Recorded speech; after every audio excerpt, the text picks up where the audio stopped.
Spring is over. Now, what does that mean? That means that we have summer just creeping around the corner. And what does summer mean? Summer means trips. What does trips mean around the summer? People want to go to places that are funner in warm environments. And what is Miami known for? Being a very fun environment, especially in the times where heat is involved. We have beautiful beaches. Miami's known to have beautiful people overall, men and women alike. Lots to do in the outdoor settings, people to meet, places to go, things to drink, things to consume. Now, the individuals that are planning a trip to Miami in the summer to have a little fun, I'm speaking specifically to that 20 to 30 crowd that is old enough to go drink, not have to use a fake ID anymore. This isn't 2015, just be an honest citizen. But anyway, the individuals who aren't familiar with how the dating scene is here, what I want to do is offer just a little bit of insight as far as how the dating scene in Miami is as someone in their mid-20s who's lived here his entire life.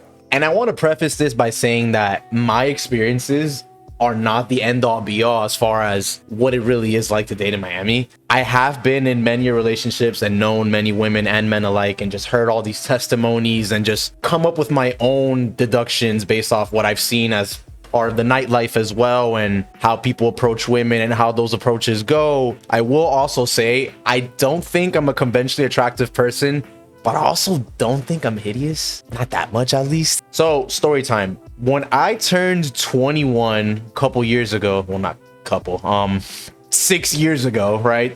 2019, the very first thing that I wanted to do was hit the nightlife. So my other friends that had been 21 for some time, I immediately just gave them a call, said, hey, what are we doing? We can get in anywhere we want now as a group.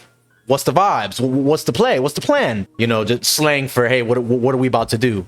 So upon doing that, as a newcomer to nightlife who never bothered to, you know, get a fake ID or take these risks to go because you weren't willing to go that far just to see or just to prove my point, or I was never willing to do any of that. But now that the time has come and I can do this like a regular person, I did go ahead and just throw myself into the downtown Miami area where there is just plentiful bars, plentiful clubs, people. These are the known areas to go to at night, regardless if you're in your 20s, 30s, 40s. You would see all the age groups possible there. You'll even see high schoolers using fakes. It's insane, but I'm deviating from the point. My first time going to a bar, my experience was as follows. I grabbed my two closest friends at the time. One is from Miami and grew up with me. One is not from Miami and is from Massachusetts. We decided to go to a bar. What I saw and what I'm able to deduce from what I saw is that in Miami, in order for you to have fun at a club, one of two things has to be the case. Number one, you came with a group of individuals. It could be co-ed, men and women alike. It could be all men, all girls, doesn't really matter. But the group that was able to invest whatever the cost is to reserve a table at a decent club in Miami, say it's $500, right? To get a table for a couple hours that is just your table. And that's not even counting the drinks, the bottles that are at least 100 upwards for, you know, maybe this much alcohol. And you have to somehow split that between 8 mouths. No, you end up getting like 8 bottles just to have a decent time. So number one, the most prosperous people that are in the nightlife are those that are willing to fork out a lot of money. It does help if you're in a group, yes, but basically, whether it be you feel like you're the life of the party or it's the illusion that you have a lot of wealth, those people seem to have the most fun. Why, you may ask?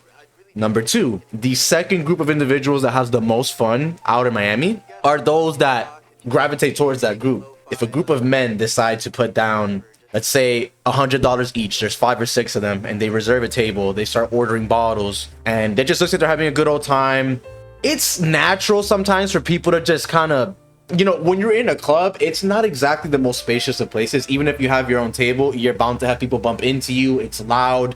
You're probably touching people as you're walking by them. That's another thing. I don't really like people touching me, especially from behind.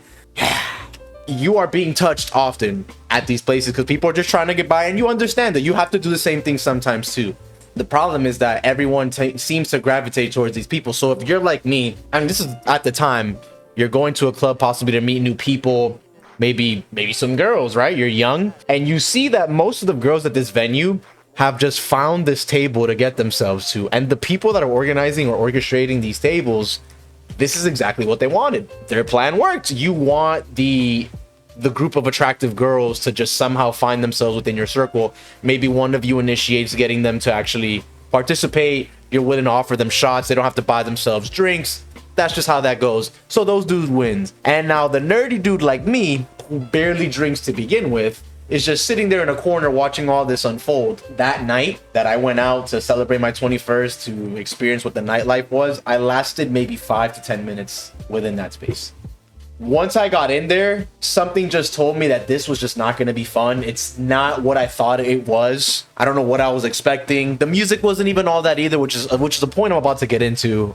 It wasn't everything that I had envisioned it to be, right? You think it's party and it's everyone's friendly and, you know, it's just a grand old time. But really, Miami has this thing where it feels very cliquey, where people will just kind of associate themselves with the people they know, recognize, maybe have mutuals with, or whoever looks the coolest, aka the people spending the most money, right? People spending money does look cool. I cannot even lie to you. When I see that, I'm like, damn, I would never do that if I had that kind of funds, those kind of funds. But hey, man, more power to you.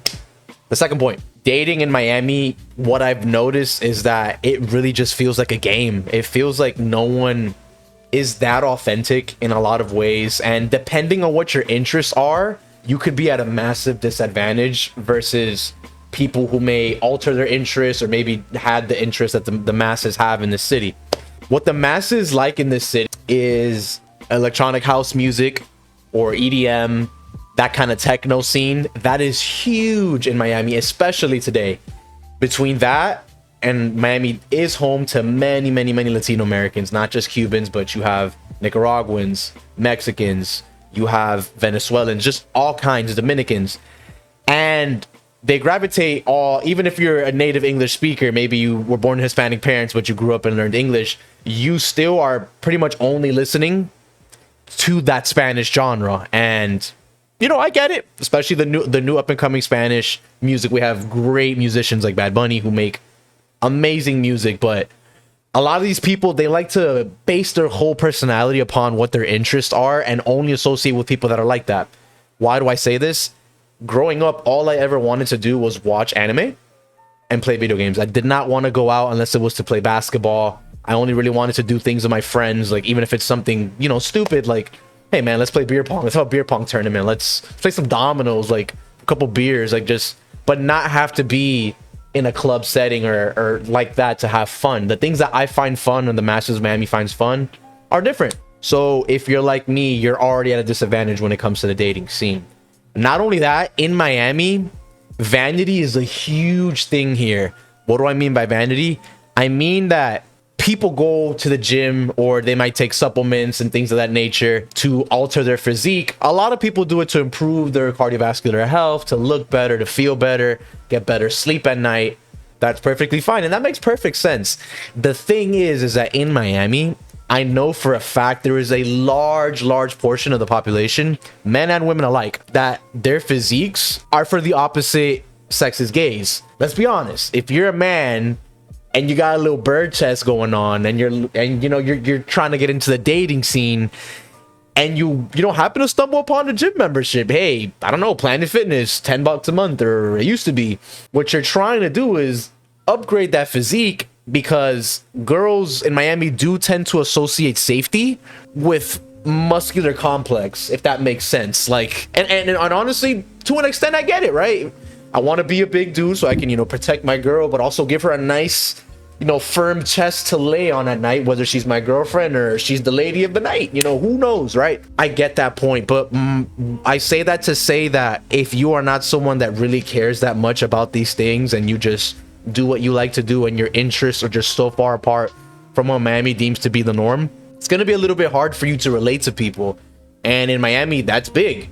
And I'm not one that can pretend to be into certain things just for the sake of impressing a girl. I don't really care about any of that. If you're gonna like me, it's gonna be for who I am. It's not gonna be for who I'm not. So dating in Miami, it can be fun. There's a lot of beautiful people of all backgrounds. It really doesn't matter. There's so much to learn, lots to see, and it's a big city. There's a hugely dense population. And if you don't believe me, just tune in any news station in Miami at 5 p.m. and then look at the traffic report, or just look at any kind of sky footage of any highway in Miami between the hours of 5 p.m. to 7 p.m. Monday through Friday.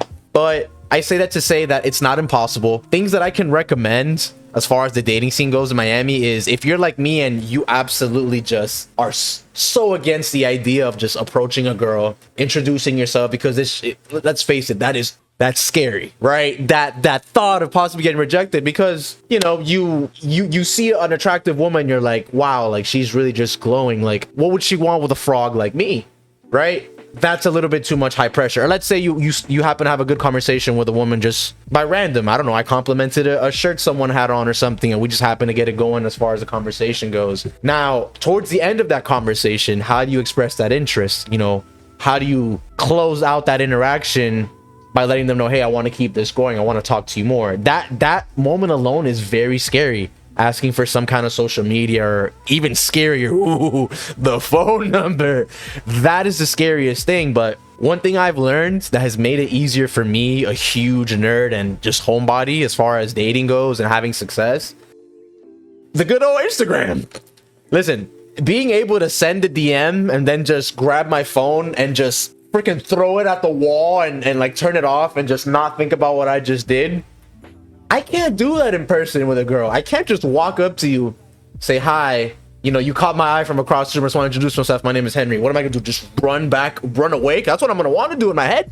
Run away as far as I can and not even see what her reaction was. I might even close my eyes as I'm talking to the girl, because her facial expressions might just reject me before her mouth does. No, I use Instagram. So it is very, very, it is much less nerve-wracking to simply see a post that a girl may have posted that you may have some interest in, right? Whether you know how she looks like in person or not.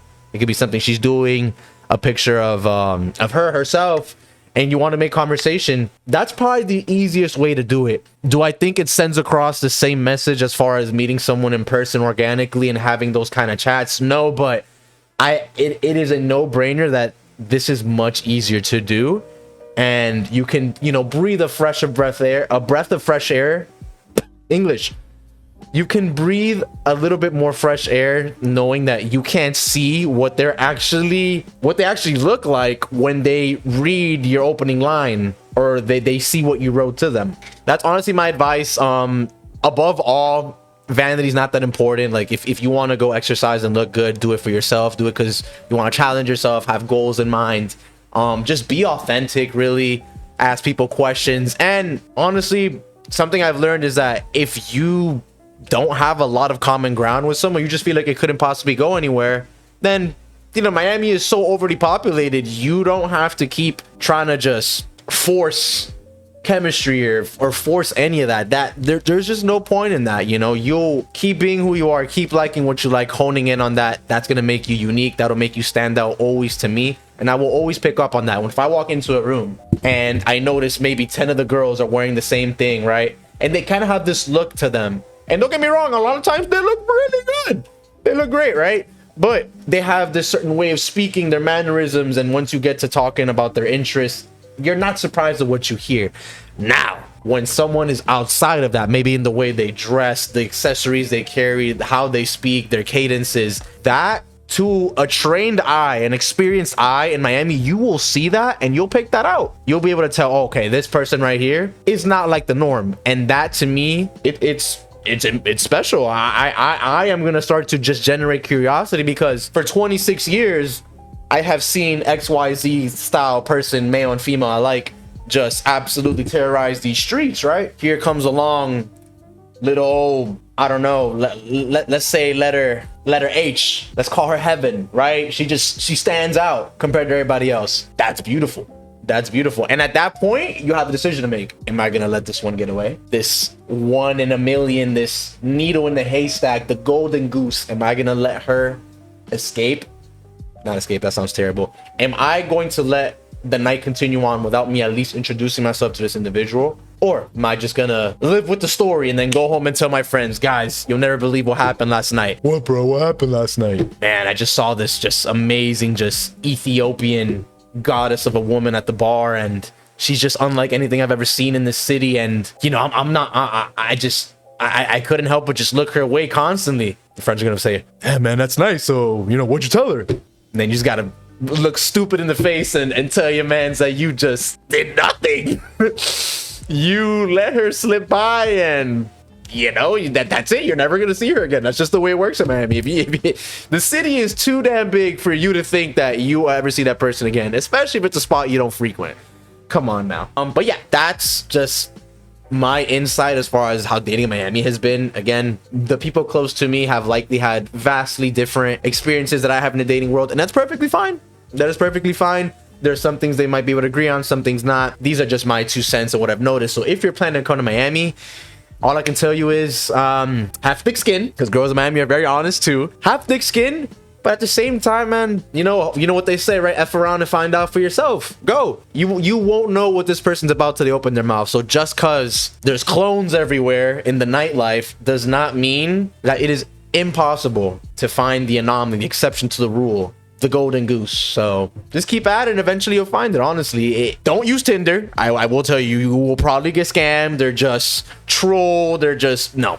Go out, put yourself out, work on your conversational skills, your afflictions of your voice, how confidently you speak, how confident you look, and the rest will follow. The rest will follow. So yeah, I hope I was able to just shed, even if it was a little bit of insight as far as what the dating scene looks like here based off my experiences. Not the usual kind of content I like to produce. I usually just like to game and record my gameplay, but I'm also a big advocate of, you know, things like podcasts and getting opinions out, maybe being a little goofy. So whatever thoughts you may have, whether you're from Miami, not from Miami, let me know. Let me know if you agree or disagree. If I have hot takes, right?